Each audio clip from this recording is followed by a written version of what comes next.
দেশলাই কাঠি, কবি সুকান্ত ভট্টাচার্য। আমি একটা ছোট্ট দেশলাইয়ের কাঠি, এত নগণ্য হয়তো চোখেও পড়ি না, তবু যেন মুখে আমার উসখুস করছে বারুদ, বুকে আমার জ্বলে উঠবার দুরন্ত উচ্ছ্বাস। আমি একটা দেশলাইয়ের কাঠি। মনে আছে সেদিন হুলস্থুল বেঁধেছিল, ঘরের কোণে জ্বলে উঠেছিল আগুন, আমাকে অবজ্ঞা ভরে না নিভিয়ে ছুঁড়ে ফেলায় কত ঘরকে দিয়েছি পুড়িয়ে, কত প্রাসাদকে করেছি ধূলিসাৎ।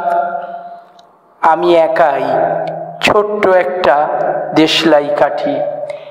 এমনি বহু নগর বহু রাজ্যকে দিতে পারি ছাড়খাড় করে, তবুও অবজ্ঞা করবে আমাদের।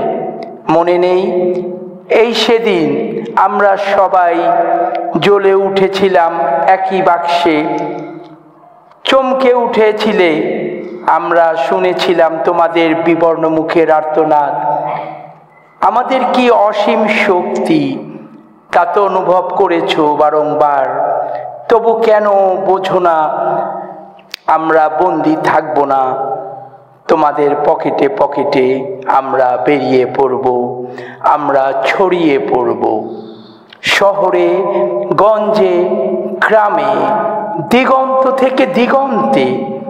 আমরা বারবার জ্বলি নিতান্ত অবহেলায়, তা তো তোমরা জানোই, কিন্তু তোমরা তো জানো না কবে আমরা জ্বলে উঠব সবাই শেষবারের মতো।